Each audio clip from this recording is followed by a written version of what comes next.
Welcome to TN Science World. Today we see the continuation part of the lesson 6th Standard Science, TERM-1, UNIT-2, Force and Motion. At first we see the types of motion. விசைகளுடைய வகைகள் என்ன என்பதை பற்றி முதலிலே பார்க்க வேண்டும். இயக்கத்தினுடைய வகைகள் என்ன என்பதை பற்றி நாம் முதலிலே இப்பொழுது பார்க்க வேண்டும். அதற்கு முன்னதாக அதற்கு ஒரு செயல்பாடு. Do what Shanti did. Shanti took a pencil and sharpened it with a sharpener. Then she drew a circle using the pencil and compass. Later she took her ruler scale and drew a straight line in another paper. Then she kept the pencil between her finger and moved it back and forth. Now look at the motion of the pencil in all these 4 cases. How was it?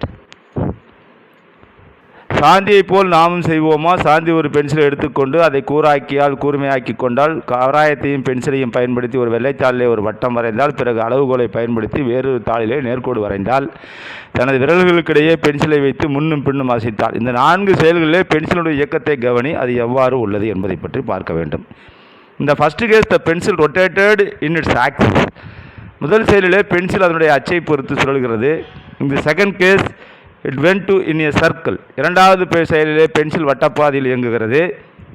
இந்த third case the pencil travelled in a straight line.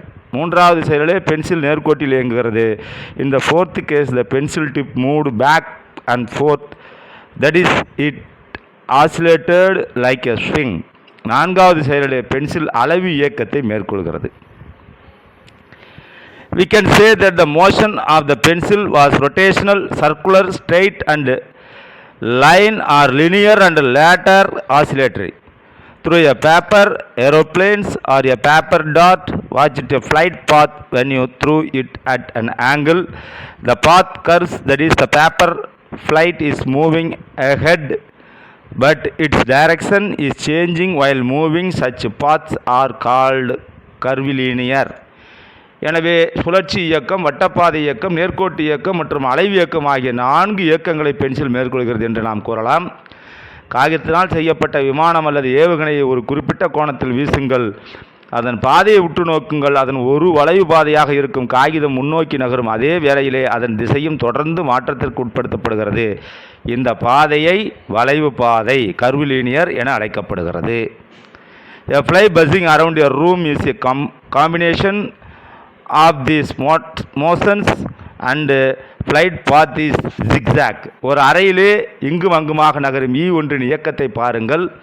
அதனுடைய பாதை அனைத்து இயக்கங்களையும் உள்ளடக்கிய சீரற்ற பாதையாக இருக்கிறது அல்லவா? You can classify the motion according to the path taken by the object.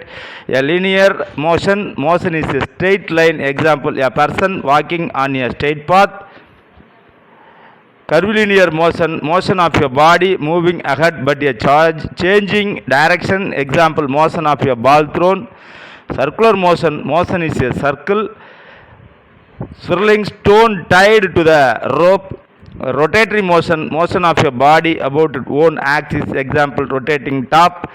Oscillatory motion, a body coming back to the same position after a fixed time interval. Example, a pendulum. Zigzag, irregular, the motion of a body in a different direction. Example, people walking in a crowded street. ஒரு பொருளினுடைய பாதையை ஒரு அறையிலே இங்கும் அங்குமாக நகரும் ஒன்றின் இயக்கத்தை பாருங்கள். அதனுடைய பாதை அனைத்து இயக்கங்களையும் உள்ளடக்கிய சீரற்ற பாதையாக இருக்கிறது அல்லவா?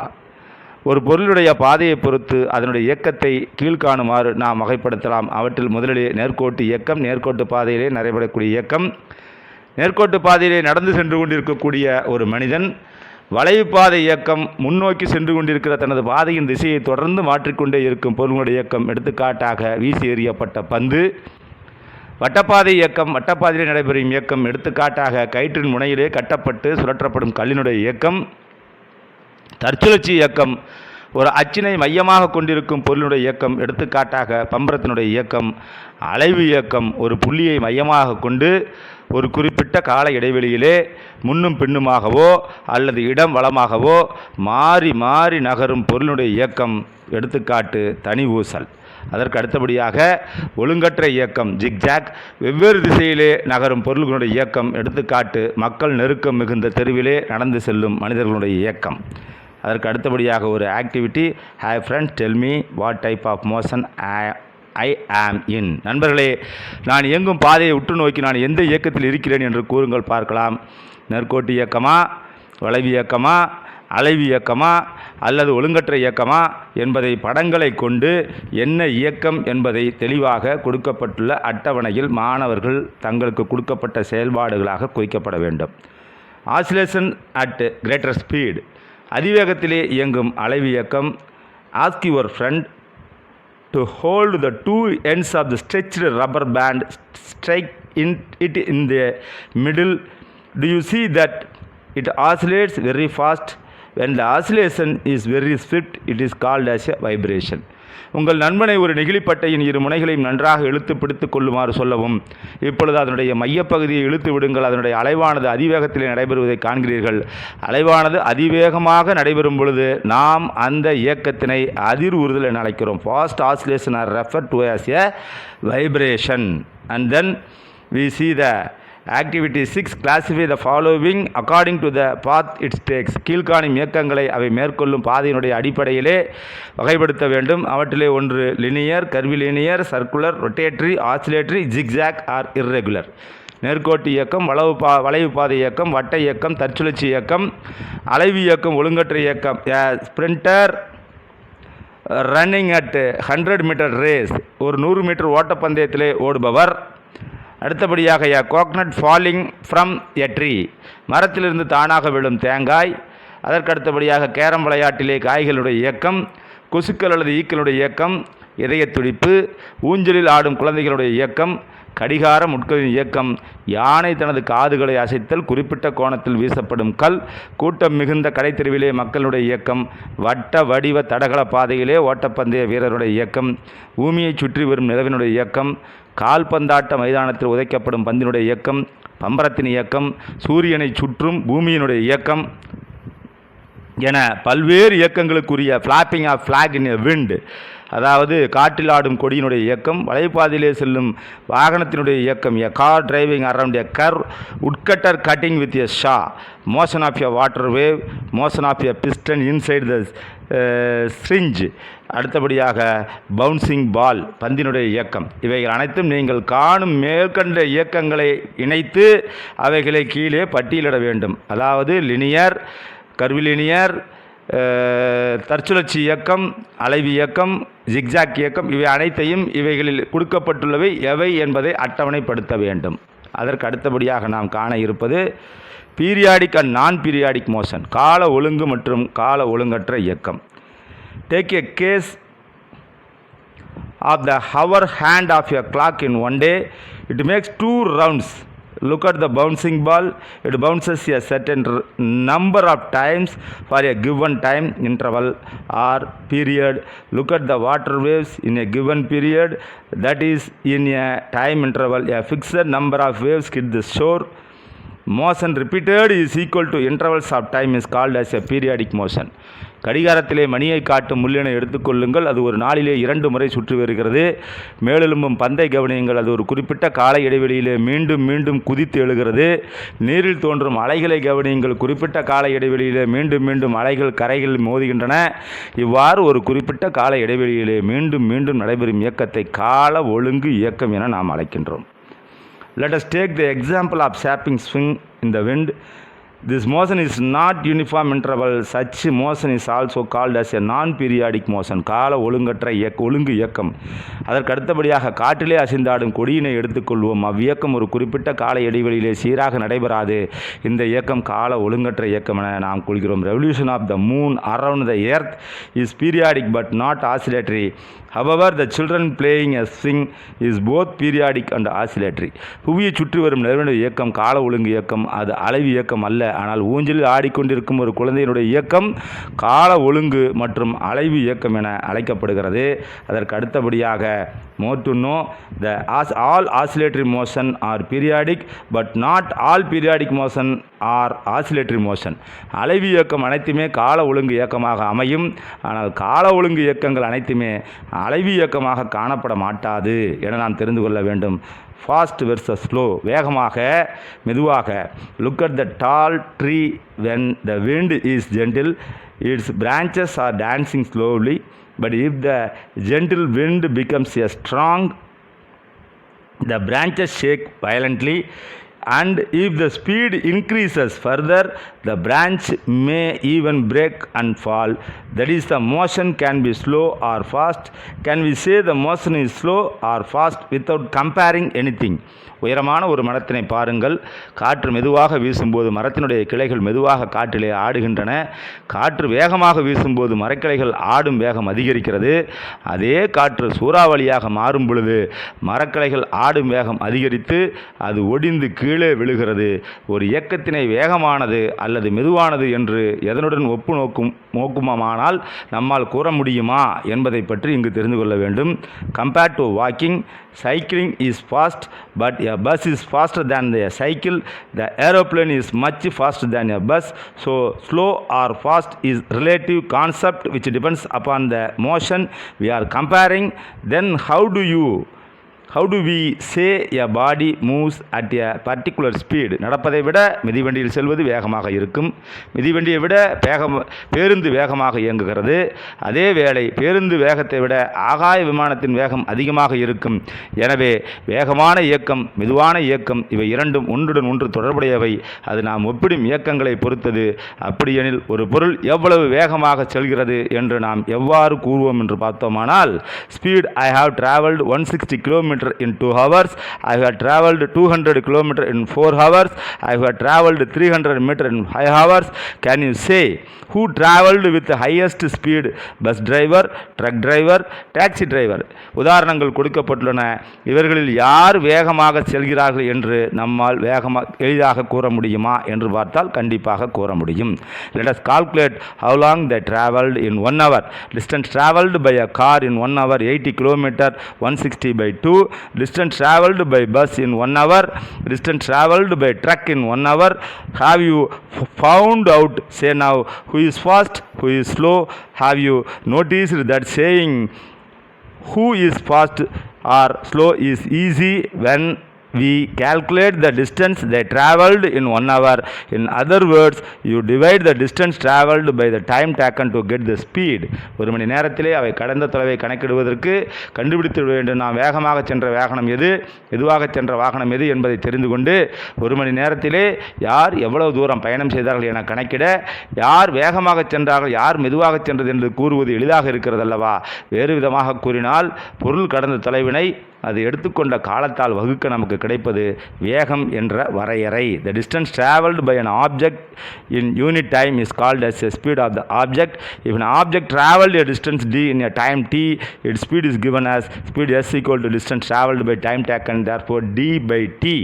ஒரு வாகனம் ஒரு மணி நேரத்திலே 300 kilometre, suppose a car travel 300 km in 1 hour, then we say that the speed of the car is 300 km per hour. We read it as a 300 km per hour. If an object traveled 10 meters in 2 seconds, then the speed of the given is speed s equal to distance traveled by time equal to 10 by 2 equal to 5 meters per second. என எளிதாக கொடுக்கப்பட்டுள்ள கணக்கினை நாம் தீர்த்து விடலாம். அதேபோல ஒரு பேருந்து 180 kilometre தொலைவினை 3 மணி நேரத்திலே கடந்தால் அதனுடைய வேகம் எவ்வளவு என்பதை நாம் தெளிவாக கணக்கிடலாம். இங்கு நாம் பெறப்பட்ட விடை என்பது note the meter, second or kilometer, hour comes next to our answer for speed. What is it? Observe the formula for speed. If denote the distance in meter and time per second, then the unit of speed is meter per second. If we denote the distance in kilometer and time in hour, then the unit of speed is kilometer per hour. Sometimes we use the unit like centimeter per second. அதாவது பெறப்பட்ட விடைக்கு பின்னர் metre per வினாடி என்றோ kilometre per மணி என்றோ வருகிறது. அது என்ன என்று பார்த்தோமானால் வேகத்திற்கான சூத்திரத்தை கவனிக்க வேண்டும்.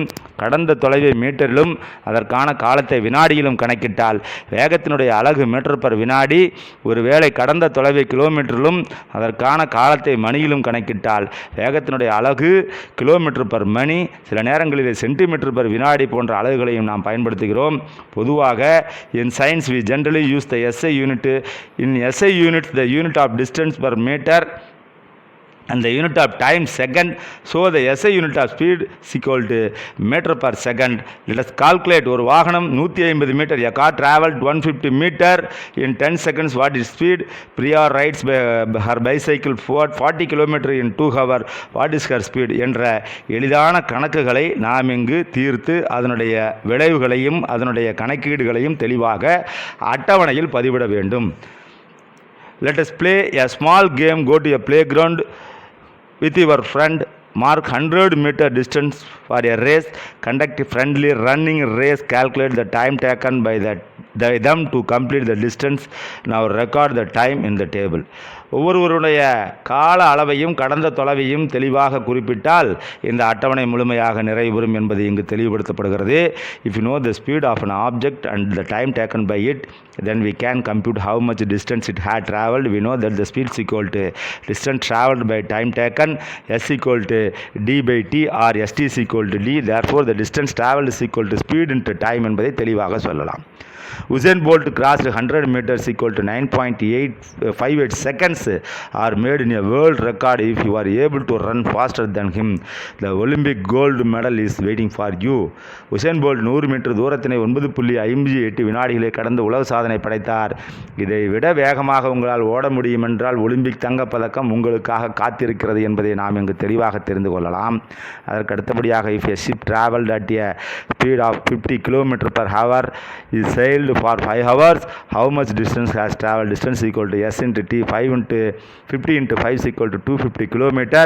If you know the spent of the distance traveled, we can compute them. Time taken s equal to d by t, t is equal to d by s. Time taken is equal to distance traveled by speed. Suppose bus travels at a speed as 50 km per hour, has to cover the distance of 300 km. How much time will be take? T is equal to d by s. 300 km per 50 km per hour is equal to 6 hours. Then compute the following numerical problem. If you travel 10 km in 2 hours, your speed is dash km per hour. If you travel 15 km per half hour, you will travel dash km in 1 hour and your speed is dash in km per hour. If you run fast at 20 km per hour for 2 hours, you will cover dash kilometer என்பதை தெளிவாக நாம் கணக்கிட்டு இதில் பதிவிட வேண்டும். Then fact file. தகவலை அறிவோம். A cheetah is the fastest land animal running at a speed of 112 km per hour. தரைவாழ் விலங்குகளிலே சிறுத்தையானது 112 km per மணி வேகத்திலே ஓடக்கூடிய விலங்காகும். Then uniform and non-uniform motion. சீரான இயக்கம் மற்றும் சீரற்ற இயக்கம் என்றால் என்ன என்பதை பற்றி தெளிவாக நாம் இங்கு காண இருக்கின்றோம். Suppose a train leaves Tiruchirappalli and arrives to Madurai. Will the train travel in a uniform speed? First, the train will be stationary. When the train leaves the station, the motion will be slow. After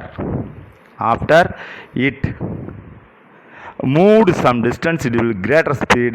After that, it may be slowed down while crossing the bridges and stop at intermediate stations for the passenger. Finally, at the train approaches Madurai, again it will be slow and finally will come to a halt.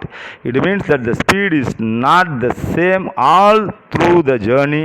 That is, speed is non-uniform. This motion is said to be a non-uniform motion. However, in between the journey, there may be a stretch where in the train might go at a constant speed. During the interval, the train will be moving at uniform speed. That is called as a motion is called as a uniform. ஒரு தொடர்வண்டி திருச்சியில் இருந்து புறப்பட்டு மதுரை அடைகிறது என வைத்துக்கொள்வோம். அது சீராக ஒரே வேகத்தில் தான் செல்லுமா? ஆரம்பத்தில் அது ஓய்வு நிலையில் இருக்கும் தொடர்வண்டி நிலையத்திலிருந்து புறப்படும் பொழுது அதனுடைய இயக்கம் மெதுவாக இருந்தது. சிறிது தூரம் சென்ற பிறகு அதிகரிக்கும் பாலங்கள் போன்றவற்றை கடக்கும் பொழுது வேகத்தை குறைத்து இடைப்பட்ட தொடர்வண்டி நிலையங்கள் நின்று பயணிகளை ஏற்றி மேற்கொண்டு மதுரையை அடையும். இறுதியாக மதுரையை அடையும் பொழுது அதன் வேகம் குறைந்து ஓய்வு நிலைக்கு வரும். பயணம் முழுவதும் அதனுடைய வேகம் சீரானதாக இருக்காது. இவ்வாறு மாறுபட்ட வேகங்களிலே செல்வதால் இதனுடைய இயக்கத்தினை நாம் சீரற்ற இயக்கம் என்று கூறுகிறோம். இருப்பினும் ஏதேனும் ஒரு குறிப்பிட்ட கால இடைவெளியிலே அது ஒரே வேகத்தில் சென்றிருக்கும். அந்த கால இடைவெளியிலே தொடர்வண்டியின் வேகம் சீரானதாக இருக்கும். இதுவே சீரான இயக்கம் எனப்படுகிறது. சுருக்கமாக நாம் இயக்கத்தினை பயணம் செய்யும் பாதை கால ஒழுங்குமுறை கொண்டதா அல்லது இல்லையா, சீரான இயக்கமா சீரற்ற இயக்கமா என்ற அடிப்படையிலே நாம் எளிதாக பிரிக்க இயலும். அதுக்கு அடுத்தபடியாக motion based on the path, based on the duration, based on the speed, linear motion, curvilinear motion, circular motion, rotatory motion, oscillatory motion, and then zigzag irregular motion. Then based on the duration, periodic motion, non-periodic motion, based on the speed, uniform motion and non-uniform motion.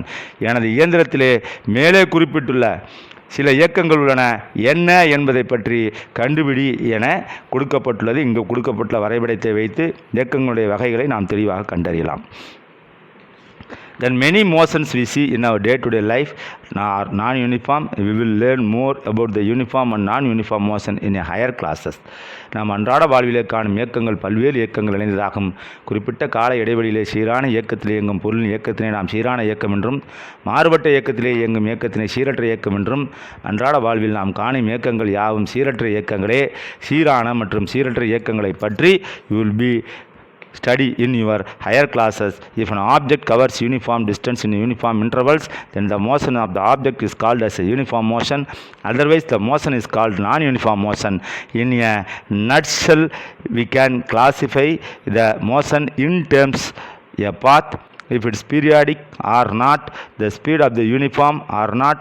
However, in real life the motion are called or combination of many types of motion.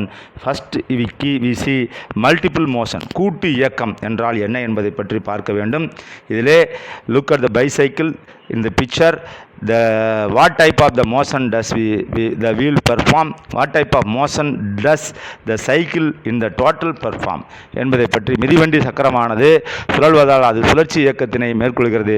மிதிவண்டியானது முன்னோக்கி செல்வதால் அது நேர்கோட்டு இயக்கத்தினை மேற்கொள்கிறது. இவ்வாறு இதனை தனித்தனியாக பிரித்தது. Types of rotate make a rotatory motion but the cycle as such as moves towards the linear path என்பதை கொண்டு இதை தெளிவாக அளவிடலாம். Motion of the needle, motion of the wheel, motion of the foot rest, அதாவது தையல் எந்திரத்தினுடைய பல விதிகளை கொண்டு இயக்கங்களை கொண்டு நாம் கணக்கில் தையல் ஊசியினுடைய இயக்கம், சக்கரத்தினுடைய இயக்கம், மிதிப்பானின் இயக்கம் எவ்வாறு இருக்கிறது என்பதை கொண்டு இதை நாம் தெளிவாக அளவிடலாம். சயின்ஸ் டுடே இன் ரோபாட், அதாவது இன்றைய அறிவியலிலே ரோபாட்டினுடைய பங்கு எவ்வாறு இருக்கிறது என்பதை பற்றி நாம் காண வேண்டும். Robot are automatic machines. Some robots can perform mechanical and repetitive jobs faster and more accurately than people. Robots can also handle dangerous material and explore the distant planets. ரோபாட்டுகள் என்பவை தானியங்கி இயந்திரமாகும். சில ரோபாட்டுகள் இயந்திர வேலைகள் மற்றும் பணிகளை மனிதர்களை விட சிறப்பாகவும் துல்லியமாகவும் செய்ய வல்லவை. ஆபத்தான பொருட்களை கையாளவும் மிக தொலைவில் உள்ள கோள்களை ஆராயவும் ரோபாட்டுகளால் முடியும். உத்தரவுக்கு படிந்த ஊழியர் என பொருள்படும் ரோபாட்டா என்ற செக்கோஸ்லோவியா வார்த்தைகளிலிருந்து ரோபாட் என்ற வார்த்தையானது உருவாக்கப்பட்டது. ரோபாட்டிக்ஸ் என்பது ரோபாட்டுகளை பற்றி அறியும் அறிவியல் பிரிவுக்கு பேர் ரோபாட்டிக்ஸ் என்று பெயர். அடுத்தபடியாக வாட் கேன் ரோபாட்ஸ் டூ, ரோபாட்டுகளால் என்ன செய்ய இயலும். Robots can sense and respond to their surroundings. They can handle delicate objects or apply great force. For example, they can perform eye operation guided by a human surgeon or assemble a car with artificial intelligence. Robots will also be able to make decisions for themselves. ரோபாட்டுகளால் தங்கள் சுற்றுப்புறத்தை உணரவும் சூழலுக்கு ஏற்ப எதிர்வினை புரியவும் இயலும். அவற்றால் மிக நுட்பமான பணிகளை செய்ய முடியும். அதே வேளை அதிக அளவு விசைகளையும் செலுத்த முடியும். உதாரணமாக ஒரு மருத்துவரின் வழிகாட்டின்படி அவர் கண் அறுவை சிகிச்சை செய்ய மேற்கொள்ள இயலும். அதேபோல அவற்றால் ஒரு மகிழுந்தினை வடிவமைக்கவும் செயற்கை நுண்ணறிவியலை பயன்படுத்தி ரோபாட்டுகள் தங்கள் அடுத்து என்ன செய்ய வேண்டும் என்ற முடிவினையும் தாங்களே எடுக்க இயலும். ஹவு டு ரோபாட்ஸ் சென்ஸ், ரோபாட்டுகளுடைய உணர்திறன் எவ்வாறு இருக்கிறது. Electronic sensors functions of robots eyes and ears. 2 video cameras give the robot a 3D view of the world. Microphones detect sounds. Pressure sensors give the robot sense of touch to judge how to grip and egg or heavy luggage. Built-in computer send and receive information with radio waves. மின்னணு உணர்விகள் ரோபோட்டுகளுடைய கண்களாகவும் காதுகளாகவும் உள்ளன. இரட்டை கேமராவானது அதற்கு இந்த உலகம் பற்றிய முப்பரிமாண பிம்பத்தினை அளிக்கிறது. மைக்ரோஃபோன்கள் ஒளியை உணர உதவுகின்றன. அழுத்த உணர்விகள் அவற்றுக்கு தொடுதலுக்கு நுட்பத்தினை அளித்து ஒரு முட்டையை அல்லது பாரமான ஒரு பொருள் ஒன்றை தூக்கும் பொழுது எவ்வாறு பிடிக்க வேண்டும் என உணர்த்துகிறது. அதனுடன் இணைக்கப்பட்ட கணிப்பொறி ரேடியோ அலைகள் பரிமாற்றம் மூலம் செய்திகளை அனுப்பவும் பெறவும் உதவுகிறது. அதற்கு அடுத்தபடியாக செயற்கை நுண்ணறிவு எவ்வாறு ரோபாட்டுக்கு இருக்கிறது. Can robots think? Robots can think. They can play complex games such as chess better than human beings. But will robot ever know that it is thinking? Humans are conscious. We know we are thinking, but we do not know how consciousness works. We do not know if robots can ever be conscious. செயற்கை நுண்ணறிவு என்பது மனித மூளை போன்று சிந்திக்கத்தக்க வகையிலே கணித செயல்பாடுகளை உருவாக்குவதாகும். இன்றைய நிலையிலே நாம் அதனை அடையவில்லை எனினும் கூட்டத்திற்கு நடுவிலே முகங்களை அடையாளம் கண்டுகொள்ளும் வகையிலே சில கணினிகளை நம்மால் வடிவமைக்க முடியும் என்பதை தெரிந்து கொள்ள வேண்டும். அதற்கு அடுத்தபடியாக நேனோ ரோபாட்டிக்ஸ். ரோபாட்டுகளை சிந்திக்க இயலுமா? நானோ ரோபாட்டுகள் எவ்வாறு இருக்கிறது என்பதை பற்றி சொல்ல வேண்டும். Nano robots are robots scaled down to microscopic size in order to put them into very small space to perform a function. Future nanorobots could be placed in the bloodstream to perform the surgical procedure that are too delicate or too difficult for standard surgery. Imagine if a nanorobot could target cancer cells and destroy them without touching healthy and nearby. அதாவது nano ரோபாட்டுகள் நுண்ணிய இடங்களிலே தங்கள் பணிகளை செய்வதற்காக உருவாக்கப்பட்ட மிகச்சிறிய ரோபாட்டுகளாகும். வருங்காலங்களிலே நம்மால் இரத்த ஓட்டத்தில் நானோ ரோபாட்டுகளை செலுத்துவதன் மூலம் நடைமுறையிலே சாத்தியமில்லாத நுண்ணிய கடினமான அறுவை சிகிச்சைகளை மேற்கொள்ள இயலும். ஒரு நானோ ரோபாட்டை இரத்த ஓட்டத்திலே செலுத்தி அதன் மூலம் நல்ல செல்களை அளிக்காமல் புற்றுநோயால் பாதிக்கப்பட்ட செல்களை மட்டுமே அளித்தால் எவ்வாறு சிறப்பாக இருக்கும் என்று நம்மால் கற்பனை கூட செலுத்தி பார்க்க முடியாது. வருங்காலங்களிலே நேனோ ரோபாட்டுகளே அதிக அளவிலே அறிவியல் யுகத்திலே பயன்படுத்தப்படும் என்ற இந்த இறுதி நிகழ்வோடு the lesson 2 Unit 2 Force and Motion should be completed. Then we will see again the next video. Until then, thank you so much.